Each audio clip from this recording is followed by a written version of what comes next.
السلام علیکم ورحمۃ اللہ وبرکاتہ۔ قرآن مجید میں اللہ رب العزت ارشاد فرماتے ہیں وَكَفَيْنَاكَ الْمُسْتَهْزِئِينَ، اے نبی ہم آپ کے لیے کافی ہیں جو آپ کا مذاق اڑاتے ہیں۔ نبی کی شان میں جو لوگ توہین کریں، نبی کی شان میں جو گستاخی کریں، جو نازیبا کلمات اپنے ٹویٹر پر یا اپنے فیس بک پر لکھ کر مسلمانوں میں جوش جذبہ اور انہیں بھڑکانے کی کوشش کریں، یہ سب وہ باتیں ہیں جو خود اپنی آخرت برباد کرنے والی اور اپنے آپ کو جہنم کا ایندھن اور مستحق بنانے والی باتیں ہیں۔ کسی زمانے میں اللہ کے نبی صلی اللہ علیہ وسلم کی توہین کو گوارا نہیں کیا۔ اللہ کے نبی صلی اللہ علیہ وسلم نے اپنی ذات کی خاطر کسی سے کبھی بدلہ نہیں لیا ہے، لیکن جب کبھی نبی کی شان میں توہین ہوئی تو نبی کی شان میں توہین وہ نبی کی ذات کی توہین نہیں ہے، بلکہ دین رسالت اور دین محمدی اور اللہ کے بھیجے ہوئے پیغمبر کی توہین ہے۔ تو اللہ کے نبی صلی اللہ علیہ وسلم نے اپنے زمانے میں بھی جن جن لوگوں نے توہین رسالت کا اس گھناؤنا جرم کیا ہے، آپ صلی اللہ علیہ وسلم نے سخت سے سخت اور کڑی سے کڑی سزا موت ان کے لیے مقرر فرمائی۔ حضرت صدیق اکبر رضی اللہ تعالیٰ عنہ کے زمانے میں کسی نے صدیق اکبر رضی اللہ تعالیٰ عنہ کی توہین کی، کسی نے کہا کہ ہم انہیں قتل کر دیں اگر آپ کی اجازت ہو، تو حضرت صدیق اکبر رضی اللہ تعالیٰ عنہ نے فرمایا کہ قتل توہین کے جرم میں، بدتمیزی اور بے ادبی کے جرم میں، توہین کی جرم میں اگر کسی کو قتل کیا جائے تو نبی کی توہین کے جرم میں ہی قتل کیا جا سکتا ہے، باقی کسی اور انسان کی توہین کی جائے، کسی اور انسان کی شان میں گستاخی کی جائے تو اس کی سزا قتل نہیں ہے۔ لیکن نبی کا وہ مقام ہے اور پورے امت کے علماء اور پورے امت کے فقہا کا اس بات پر اجماع ہے کہ سب حضرات کا مسلک یہ ہے کہ جو شخص توہین رسالت کا مرتکب ہوگا اسے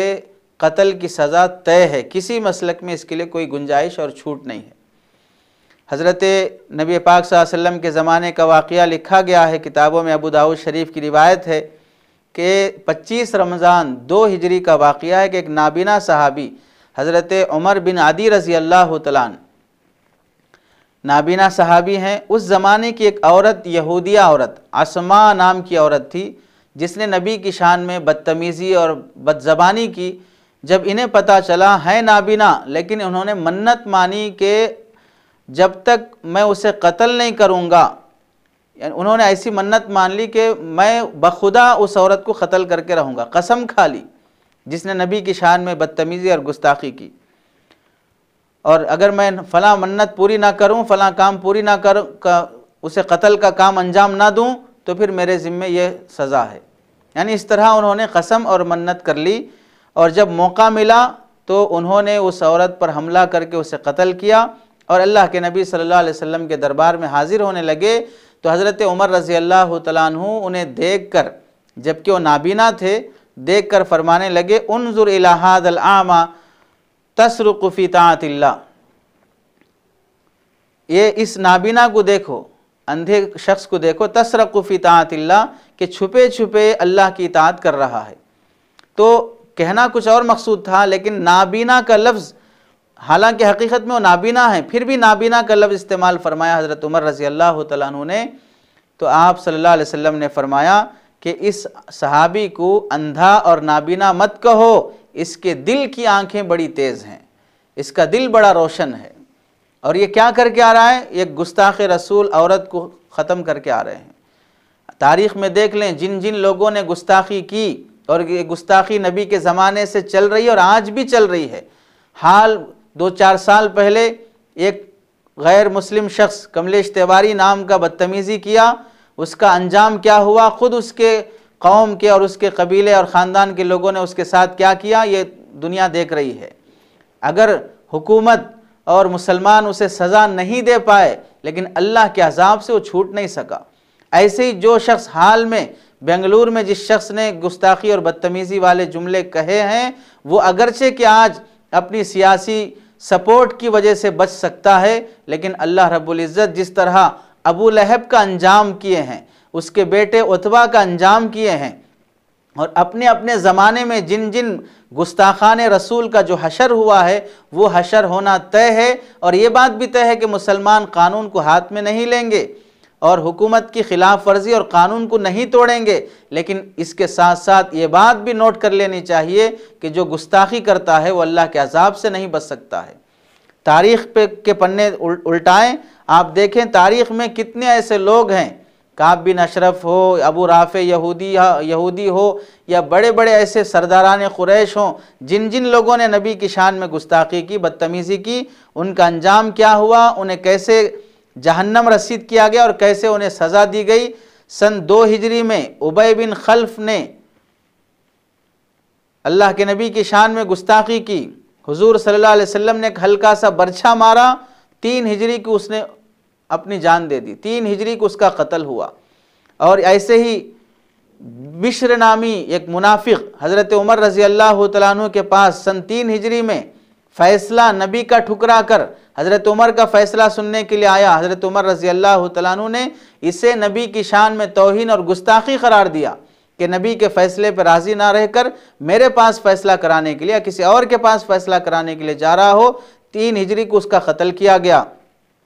ایسے ہی مشہور گستاخ رسول ابو جہل جو نبی کی شان میں توہین کرنے میں آگے رہتا تھا، 2 معصوم بچے معاذ اور معوذ نامی 2 معصوم صحابہ نے اسے قتل کیا۔ ایسے ہی امیہ بن خلف جو گستاخ رسول تھا، حضرت بلال رضی اللہ تعالیٰ عنہ کے ہاتھوں سن 2 ہجری میں مارا گیا اور وہ قتل ہوا۔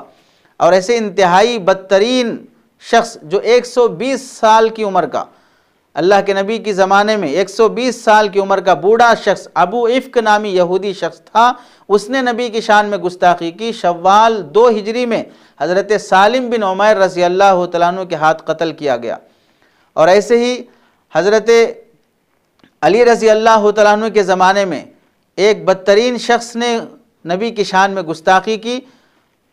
ابو رافع اس یہودی نے گستاخی کی کہ سن 3 ہجری میں حضرت عبداللہ بن کسی صحابی کے عبداللہ بن عتیق رضی اللہ تعالیٰ عنہ یا عبداللہ بن سلمہ رضی اللہ تعالیٰ عنہ کے ہاتھوں سے قتل ہوا۔ ایسے ہی حارث بن طلال حضرت علی رضی اللہ تعالیٰ عنہ کے ہاتھوں قتل ہوا۔ اور گستاخ رسول ابی بن معیط یہ شخص سن 8 ہجری میں حضرت علی رضی اللہ تعالیٰ عنہ کے ہاتھ قتل ہوا ہے۔ ایسی ایک لمبی فہرست ہے نبی کے زمانے سے لے کر 2014 2015 2016 تک کی ایسے واقعات ہیں جہاں جہاں پر گستاخی کی گئی، کہیں پر انہیں گولیوں سے چھلی کیا گیا، کہیں تلوار سے وار کر کے مارا گیا، کہیں جن لوگوں کے دلوں میں جوش جذبہ ہوا انہوں نے قتل کیا، تو کہیں خود کی برادری کے ہاتھوں مارا گیا۔ خلاصہ یہ ہے کہ نبی کی شان میں گستاخی کرنے والے کو زندگی خود ساتھ نہیں دیتی ہے، اس کا قبیلہ اور خاندان ساتھ نہیں دے سکتا ہے، وہ اللہ سے دشمنی مولنے والا شخص ہے۔ شرابی ہو، بے نمازی ہو، زناکار ہو، سود خور ہو، مسلمان خواہ کتنا بھی بڑا گنہگار ہو، لیکن اس کے دل میں اللہ اور اس کے رسول کی محبت چھپی رہتی ہے۔ میں خانے میں شراب خانے میں بیٹھ کر شراب کے پیک لینے والا جب اس کے شراب خانے میں نبی کی شان میں گستاخی کی گئی، بوتل اٹھا کے پھینکا اور جھگڑتے ہوئے مارتے ہوئے کہا آج سے شراب خانے کا منہ نہیں دیکھوں گا، جہاں پر اتنے گناہوں کے باوجود بھی اللہ ہمیں زندہ رکھا ہے، وہاں ایک بڑا یہ گناہ کیا اللہ کے نبی کی شان میں بدتمیزی اور توہین کی جا رہی ہے۔ شرابی کے دل میں بھی نبی کی محبت ہوتی ہے، کبابی کے دل میں، سودخور کے دل میں بھی نبی کی محبت ہوتی ہے۔ مسلمان نبی کے عشق سے خالی نہیں ہو سکتا ہے، نبی کے عشق سے خالی نہیں ہو سکتا ہے۔ جب اس طرح کی توہین آمیز الفاظ نبی کے شان میں کہے جائیں گے، خواہ اس پر FIR درج نہ ہو، خواہ اس پر کیس نہ ہو، خواہ قانون اسے سزا نہ بھی دے، اللہ کی نظر میں وہ قانون بھی مجرم ہے، وہ حکومت بھی مجرم ہے، وہ سیاست اور وہ پالیٹکس اور وہ پولیس بھی مجرم ہے جو ایسے بھڑکانے والے، انتشار اور فتنہ پھیلانے والے، مسلمانوں کو سڑکوں پر لانے والے اور انہیں لڑائی مار جھگڑے پر آمادہ کرنے والے بیانات اپنے ٹویٹر پر لکھ کر اسے فارورڈ کرتے ہیں اور اسے عام کرتے ہیں، اور پھر اسے کوئی پناہ دی جا رہی ہو۔ یہ سب کے سب جرم برابر کے شریک رہیں گے۔ احتجاج کرنا یا نہیں تو ریالیاں نکالنا یا کچھ توڑ پھوڑ کرنا شریعت اسے پسند نہیں کرتی ہے۔ سزا دینے کا یہ طریقہ نہیں ہوتا ہے کہ گناہ کوئی اور کر رہا ہو، جرم کوئی اور کر رہا ہو، سزا کسی اور کو دی جا رہی ہو، لیکن یہ بھی یاد رکھے کہ مجرم سزا سے بچ نہیں سکتا ہے۔ مجرم سزا سے بچ نہیں سکتا ہے۔ مسلمانوں کی ذمہ داری ہے سیرت طیبہ کو عام کریں۔ گستاخی ہو رہی تو ہم اپنی زندگی میں دیکھیں کہ ہم کتنے نبی کے گستاخ ہیں، ہم نبی کی سنتوں پہ کتنا چل رہے ہیں، نبی کی تجارت، نبی کی معاشرت، نبی کی زندگی ہمارے زندگی میں کتنی ہے، نبی کا تقوی، نبی کا وہ اہتمام عبادتوں کا، معاملات کی صفائی، سچائی، پردہ، حیا، وہ سب ہماری بیٹیوں میں کتنا ہے۔ ہماری بیٹیاں غیروں کے ساتھ جا رہی ہیں، جھوٹ کے بغیر ہماری تجارتیں نہیں ہیں، ہمارے چہرے مہرے اور لباس سے یہودیت عیسائیت ٹپک رہی ہے، غیر مسلموں اور برادران وطن کے تہوار ہمارے عیدوں کے برابر ہم مسلمان منائے جا رہے ہوں، دیوالی میں، سنکرانتی میں، پتنگ بازی میں برابر کا مسلمان شریک ہو رہا ہو، تو اب بتائیں آپ سے بڑا گستاخ کون ہوگا؟ آپ سے بڑا گستاخ کون ہوگا؟ وہ جانتا نہیں نبی کا مقام، اس لیے گستاخی کر رہا ہے۔ ہم جانتے ہیں نبی کا مقام، اس کے باوجود بھی نبی کے احکامات کی توہین، نبی کے سنت کے جنازے ہماری زندگی سے نکل رہے ہوں تو اس گستاخی کی سزا کیا ہوگی؟ یہ وبا، یہ وائرس، یہ حالات کیا ہمارے گناہوں کا یہ وبال نہیں ہے؟ یہ کیا کچھ کم تھے کہ اس پر مزید ہم ایسے گناہ کر رہے ہیں کہ اللہ کا عذاب اور بڑھ کے، اللہ کا عذاب اور ہمیں للکارے؟ اس واسطے خواہ وہ کون سی بھی قوم کا ہو یا کسی بھی مذہب کا ہو، کسی بھی مذہب کے پیشوا کے متعلق ایسے نازیبہ الفاظ کہنے کی سزا انسانوں کے ہاتھوں نہ پائے تو اللہ کے ہاتھوں سے بچ نہیں سکتا ہے۔ مسلمان اپنی ذمہ داری کو نبھانے کی کوشش کریں اور اس عشق رسول کا اظہار اپنے اعمال سے بھی کریں۔ اللہ ہم سب کو عمل کی توفیق عطا فرمائے۔